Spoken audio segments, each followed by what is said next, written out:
Phimosis అంటే ఏంటి? Phimosis అంటే అంగం ముందలున్న చర్మం టైట్ అయ్యి వెనక్కి రాకపోవడాన్ని ఫైమోసిస్ అంటారు. సో, దీనివల్ల మనకొచ్చే ఇబ్బందులు ఏంటి అంటే అంగం ముందలున్న చర్మం వెనక్కి రాకపోవడం వల్ల మనం సరిగ్గా క్లీన్ చేసుకోలేం. క్లీన్ చేసుకోకపోవడం వల్ల ఏంటి అంటే మనకి ఇన్ఫెక్షన్స్ వచ్చే ఛాన్సెస్ ఈజీగా ఉంటాయి. సో, యూరినరీ ట్రాక్ ఇన్ఫెక్షన్స్ గానీ, అంగం ముందున్న చర్మం ఇన్ఫెక్షన్స్ గానీ వచ్చే ఛాన్సెస్ ఎక్కువుంటాయి. దాంతో పాటు మనం ఇంటర్ కోర్స్ చేసేటప్పుడు, కలిసేటప్పుడు ఏంటి అంటే ఎక్కువ టైం కలవలేకపోవటం, అంగస్తంభన అయినప్పుడు మంట రావటం, నొప్పి రావటం వల్ల ఎక్కువ టైం కలవలేకపోతాం.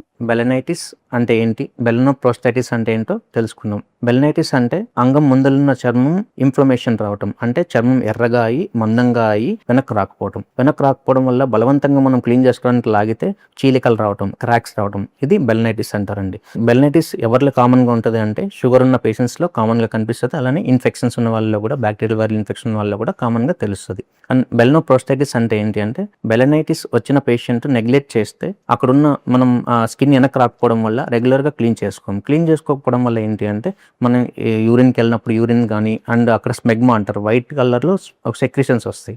అవి రెండు మిక్స్ అయ్యి అలా ఇరిటేట్ అయ్యి ఆ బెలనైటిస్ కొన్ని ఇన్ఫెక్షన్ కాస్త గ్లాన్స్ అంటారు. సో మనం అంగం ముందలున్న పార్ట్ గ్లాన్స్కి కూడా ఇన్ఫెక్షన్ వచ్చేస్తే బెలనోప్రోస్టైటిస్ అంటారు. దీనివల్ల ప్రాబ్లం ఏంటి అంటే లాంగ్ స్టాండింగ్ ఇలా ఉంటే క్యాన్సర్గా కన్వర్ట్ అయ్యే ఛాన్స్ కూడా ఉంటుంది. దీనికి సొల్యూషన్ ఏంటంటే stapler circumcision. For the first time మన వైజాగ్లో కేఎస్ఆర్ స్టేప్లర్స్ అవైలబుల్ ఉన్నాయి, treatment and hospital Visakhapatnam. So దీనివల్ల అడ్వాంటేజ్ ఏంటి అంటే మనం మత్తు ఓన్లీ అంగం ముందరున్న పార్ట్లో మాత్రమే ఇస్తాము.